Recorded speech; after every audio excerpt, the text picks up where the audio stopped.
Hey guys, so today I'm here to do the controversial parenting tag. First off, I just want to say these are my opinions and my opinions alone. I do not have anything against anyone who has a different opinion.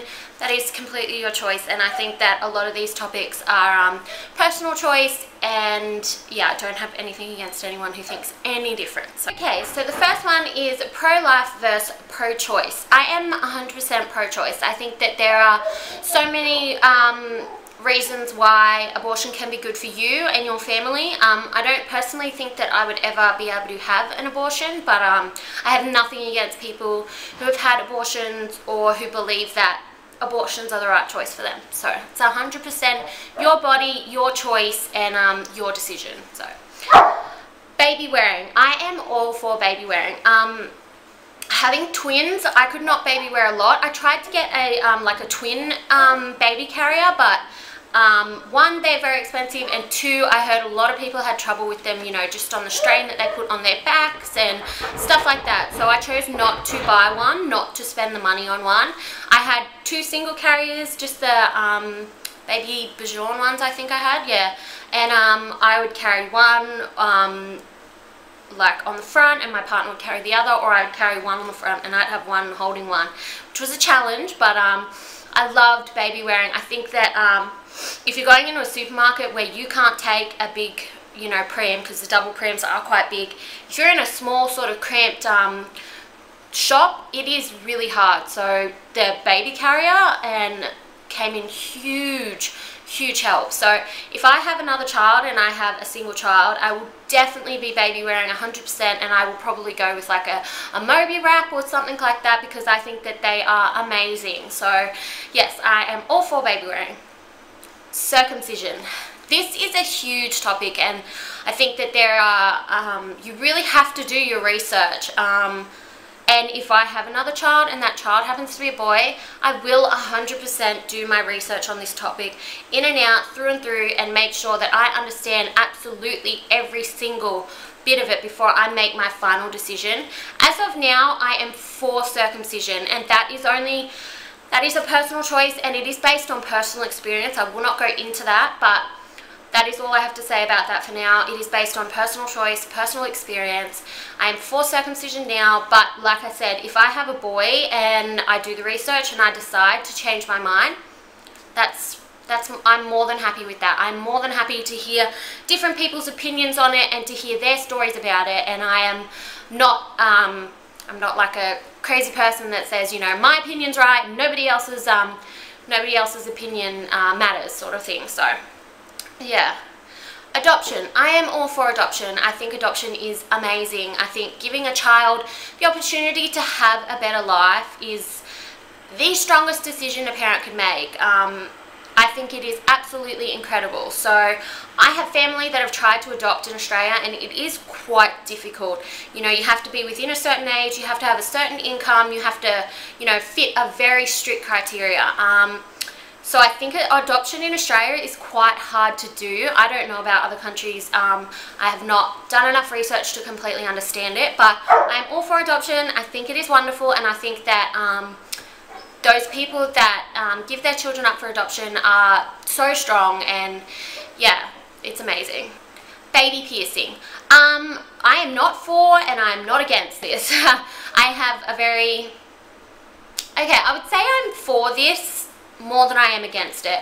I took my niece to get her ears pierced when she was really little. I think she was only 7 or 8 months old, and she cried for like 2 seconds. She never touched her ears again. They healed up really quick, so that was great. With our children, we have decided not to pierce our children's ears. We are going to wait until they're old enough to make their own decision. If they ask to have them pierced, then of course we're going to let them have them pierced. I have my ears pierced, and my partner has nothing against it. But for now, we are going to let our children choose when they are old enough. But I have nothing against parents who choose to pierce their baby's ears, because I know people who have done it. I had it done as a baby. I think it's great. So yeah. breast milk versus formula. I am all 100% breast milk. I breastfed my twins until about 12 to 13 weeks, and I could not breastfeed anymore due to I could not keep up my milk supply. I tried lots of different things to get you know, a bigger milk supply. You know, I tried lots of natural herbs and all that kind of stuff, and I tried my hardest to you know, make sure that my supply was enough, and it just wasn't. My children also had severe reflux, so they had to go on a very thickened reflux formula.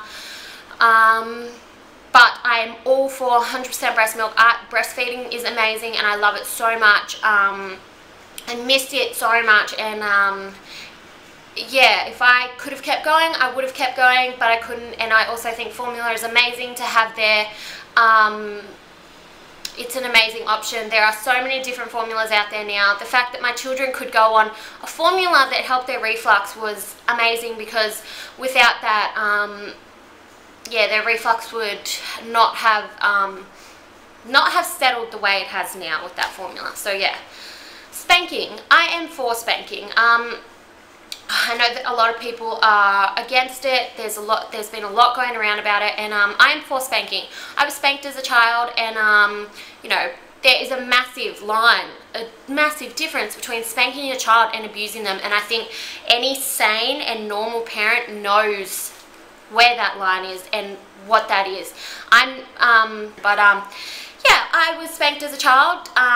If I did something wrong and I was spanked, I never did it again, because I didn't want to be spanked again. So I think it's great. I think that the other methods of disciplining are amazing as well, and I've always said that I'm going to be one of those parents that, you know, uses firm language and says, no, do not do that, and spanking is sort of like a last resort, like a third step sort of thing. So, thinking. Co-sleeping. I am against co-sleeping, and that is only because in my view and in my house, my bed is a place for mummy and daddy. That is mummy and daddy's space. That is where we go when we want to relax and where we want to just lay down and, you know, have some time to ourselves. That is our place, and it always has been. I know people who co-sleep. I have family that co-slept, and I have nothing against it. I think that is your own personal opinion, but in my books, our bed is our bed, their bed is their bed, and that is how it has always been.